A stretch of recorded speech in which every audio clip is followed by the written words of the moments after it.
Oh my God, we have breaking news. The Cleveland Browns have just traded 3 first-round draft picks for kicker Justin Tucker. Here's something I never thought I'd have to say. Welcome back to another episode of Law and Order Sports, featuring Justin Tucker. Justin Tucker had an uncharacteristically bad year kicking the football in 2024.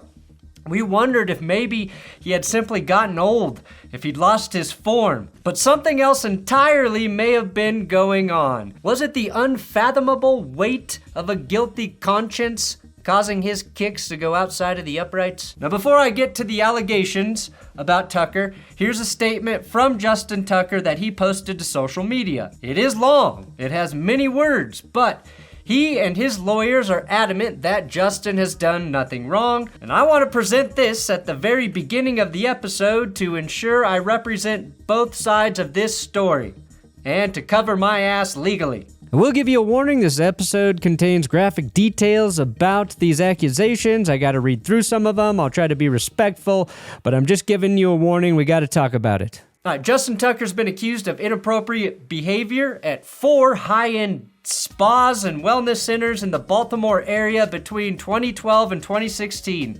6 massage therapists allege that he exposed his genitals, brushed 2 of them with his exposed penis, and left what they believe to be ejaculate on the massage table after 3 sessions. Several therapists said his behavior was egregious enough to end sessions early or refuse further appointments with him, and 2 spas reportedly banned him. The Baltimore Banner began investigating these claims after receiving a tip in early January, and the women involved said they had long wanted to share their experiences. Tucker's attorneys, Thomas A. Clare and Stephen J. Harrison, denied the allegations. Sidebar, why do attorneys always use their middle fucking initial? Sidebar over. They denied the allegations, calling them speculative and impossible to prove. They claimed Tucker had never been banned from any spa and denied he had ejaculated during sessions. Tucker's lawyers also stated, hey, can all of you guys on social media go back to being mad about Harrison Butker for us again? That would be super helpful if he was the kicking enemy. Now, most of the 6 women did not know each other before speaking with the Banner, yet their accounts were strikingly similar. 5 said Tucker requested massages on his pelvic region or inner thighs while visibly erect, and often wiggled his pelvis to expose himself. 2 of them said he brushed them with his exposed penis, and 3 found large wet spots on the massage table after his departure, which they believed to be ejaculate. A representative from the Ojas Wellness Center confirmed that Tucker was immediately terminated as a client in 2014 after a reported incident. The now closed Studio 921 also stated that they banned him. However, Tucker's attorneys refuted these claims, saying the spas never informed him of any ban. If these spas can prove that they actually banned Tucker, that will certainly hurt his case. And then there are a bunch of tweets dating back to 2021 that suggest that it was kind of a known thing about Tucker in the Baltimore area. The 3 examples I found are on the screen right now. The therapists described feeling trapped, fearing professional repercussions. Some took extra measures to keep Tucker covered during sessions, but he allegedly made persistent efforts to expose himself. His attorneys dismissed the allegation, saying that temporary exposure during massages is unremarkable and a common thing among athletes. Okay, yeah, sure. Temporary exposure can happen, you know? You know what else can happen? You can keep your fucking underwear on during a massage. You don't have to be naked.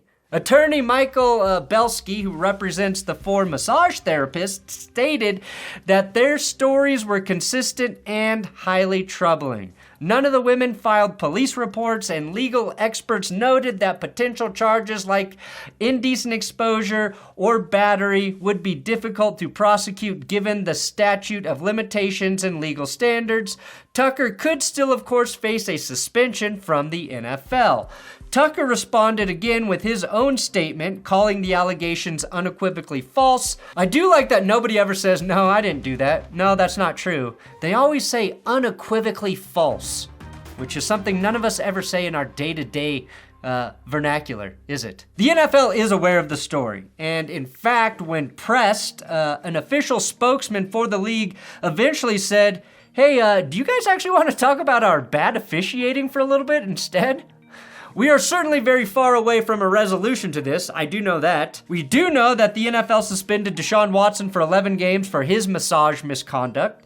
Watson, of course, was accused by roughly 5 times as many women as Tucker, and I have no idea where the NFL will land in terms of discipline if or when they investigate and depending on what conclusions they arrive at. The 2 main differences between this and the Watson situation is 1, there were no accusations of sexual assault for Justin Tucker. All claims fall into varying forms of sexual misconduct. And 2, no official lawsuit has been filed against Justin Tucker. Watson faced a massive civil suit, plus a criminal investigation.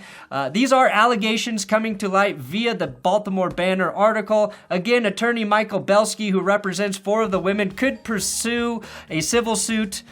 This was a note directly from the article, which I paraphrased earlier. None of the women who spoke to the Banner said they took their allegations to law enforcement. Legal experts said there were some criminal statutes that might have applied if the allegations were proven true: indecent exposure and possibly battery for any instance in which his genitals intentionally touched a therapist, but that the statute of limitations has expired. In any event, such cases are rarely prosecuted. One expert said any civil court case such as a claim for intentional infliction of emotional distress against Tucker could face a very high bar for success.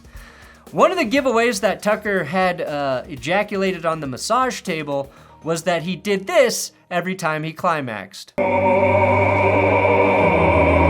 weird thing here, outside of everything, is that it's alleged that Tucker engaged in inappropriate behavior at 4 high-end spas.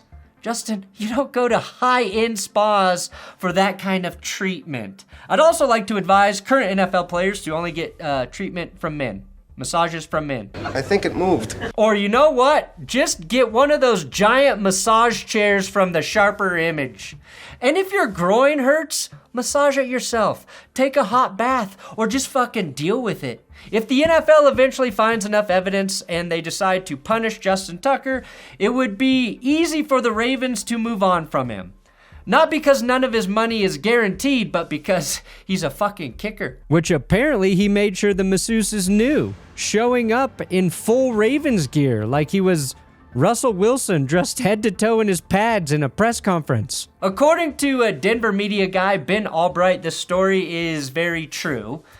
Ben is insinuating that the Ravens front office may have known about it. I'm assuming Ben is basing that on some of the old tweets that we're seeing, and a comment from one of the masseuses on her Facebook page in 2013 that was in the article. This story was in the works for a while, and reporters reach out to each other and share information like this all the time, so who knows. Here's what I do know. Even if Justin Tucker is, say, 100% innocent, and I'm not saying he is, I'm saying I don't fucking know. He's already been judged in the court of public and social media opinion. I don't know if we'll ever see any conclusive evidence in Tucker's favor or any conclusive evidence against him. What we have is this article, and now some old tweets. I think the most we will see is proof that he was banned from a spa. In at least one of those claims, he was supposedly informed that he was banned via a phone call, so that would be hard to prove. At least one of the spas is closed down now, so finding records of him being officially banned could be difficult. This article corroborates the stories of 6 women who were anonymous to each other. Accounts of the masseuses telling senior staff members they never wanted to work with Tucker again are presented. If we learn Tucker was banned, then we're left to draw our own conclusion, right? Getting banned from a spa. Multiple spas. We just have to ask, why would somebody get banned from a spa? And if it's a guy, we probably know why. If it is true, it's just another sad and gross example of an abuse of power. Why couldn't this be a fart story, is my question. Justin Tucker, banned from multiple spas for excessively farting during massage. Why can't we talk about that? Why does it always have to be some sort of serious allegation like this? Thanks for watching Law & Order Sports. The good news is we didn't have to do one of these for a while. The bad news is we had to do one of these. Ah, fuck. Don't forget to subscribe to this YouTube channel for your most poorly guided legal expertise in the sports world.